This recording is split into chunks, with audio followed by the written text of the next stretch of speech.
Vous savez qu'on fête le pardon actuellement aux États-Unis, Thanksgiving. Les Biarros ne veulent pas manger une dinde en famille, mais veulent continuer la réconciliation avec leur public. Ils rêvent d'une troisième victoire d'affilée, un deuxième succès à Aguilera.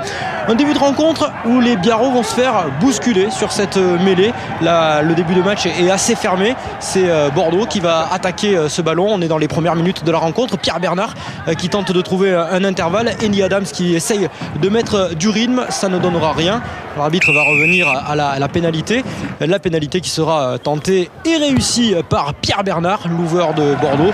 Et c'est donc Bordeaux qui mène 3-0 après 5 minutes. Sur cette touche, regardez bien la défense de Biarritz. La montée défensive agressive de Dimitriashvili qui va contrer le ballon de son vis-à-vis Pierre Bernard. Le rebond est favorable. Le premier essai de la rencontre, œuvre du roublard Dimitriashvili qui fait son retour au poste d'ouvreur aujourd'hui et qui permet à Biarritz de mener 7-3, une première période sans grand spectacle, mais c'est Biarritz qui mène sous le regard de son président, plutôt satisfait de ce premier acte. 7-3 pour Biarritz. Sur le renvoi, sur le coup d'envoi de la deuxième période, Biarritz va continuer. Une chandelle de Damien Traille, il va être à la réception pour récupérer ce ballon, un point de fixation.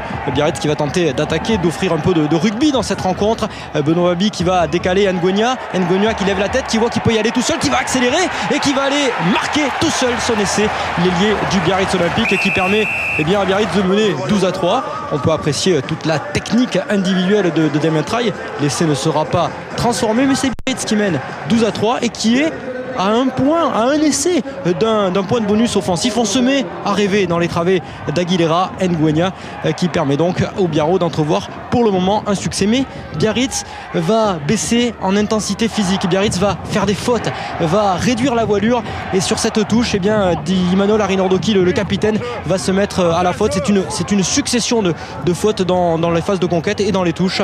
L'arbitre avait prévenu les acteurs.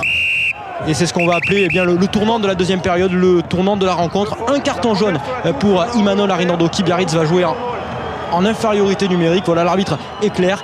Et Bordeaux ne va pas se compliquer la tâche, va jouer sur ce qui fonctionne depuis deux rencontres, les ballons portés, l'épreuve de force. Et là, les avants vont se regrouper autour de leur troisième ligne. Louis-Benoît Madol qui va tenter d'aller marquer. C'est un essai, le premier essai pour Bordeaux. 12-8, Bordeaux revient à hauteur sous le regard dépité un petit peu d'Imanol Arinordoki. Les deux équipes sont de nouveau à 15 contre 15. Il reste un quart d'heure dans cette rencontre. La mêlée de Bordeaux qui fait l'effort, Sobus qui voit Taleboula, le Fidjien, et qui arrive entre le 9 et le 10 et qui marque un deuxième essai. Un essai tout en puissance, Taleboula qui inscrit là son 8e essai de la saison. Taleboula qui permet pour la première fois dans la rencontre, pour la deuxième fois dans la rencontre, qui permet à Bordeaux de mener 15-12. Mais Biarritz s'accroche, Biarritz ne craque pas et espère revenir dans la rencontre. Ils vont défendre, Taleboula qui n'a pas le moindre centimètre. Ils vont obtenir une pénalité sur ce jeu au sol. Ils donnent tout ce qu'ils ont, les Biarros, et Dimitriashvili à l'occasion de mettre les deux équipes à égalité. Le ballon qui est bien tendu, le ballon qui passe entre les poteaux. Il reste 10 minutes, les deux équipes sont à égalité. Le stress, le suspense commence à arriver dans les rangs d'Aguilera. Vous l'avez vu, Serge Blanco regarde ce renvoi vite joué par Berconor qui trouve les jambes de Domvo, le jeune Domvo, 20 ans, qui slalom et qui va traverser pratiquement tout le terrain. Un peu de passivité dans la défense du Biarritz Olympique. Le jeu de Sobus, le demi-mêlée qui est rentré, qui voit qu'il y a des solutions sur l'extérieur. On remet intérieur pour la puissance de Fakaté. Fakaté qui fait un bon point de fixation. Et là, le 3/4 centre Juniare qui arrive, qui se met disponible, qui va aller marquer un troisième essai pour Bordeaux.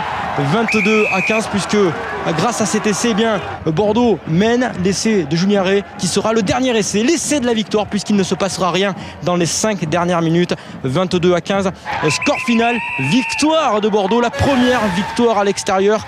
La joie, la satisfaction pour les Bordelais. Un peu d'oxygène dans la course au maintien pour le président Laurent Marty au micro de Christophe Midouget. On est capable de faire un match très sérieux à l'extérieur, mais c'est vrai surtout en deuxième mi-temps, parce que la première mi-temps elle est pas très bonne. Mais ce qui m'intéresse, c'est les ressources mentales, la confiance qu'ils sont en train de gagner. Ça faisait 3 ans qu'on attendait ça, être capable de gagner un match difficile comme ça à l'extérieur. Vous ne rentrez pas directement à Bordeaux, vous vous arrêtez dans le coin ce soir. Voilà, c'est la promesse que j'ai faite aux joueurs, et croyez-moi que je la fais pas souvent, donc quand on l'a fait, ça va, on va jusqu'au bout. Donc je crois que le bus va s'arrêter très vite dans la vie. C'est l'éternel recommencement. il y avait un certain nombre de points sur lesquels on voulait s'appuyer. Aujourd'hui, il va falloir retravailler, continuer en tout cas à travailler. Et puis après, tant que mathématiquement on peut y arriver, on ne lâchera rien. Je peux vous promettre qu'on ne lâchera rien. On s'accrochera, on ira partout pour gagner. Puis on essaiera de défendre ici notre précaré.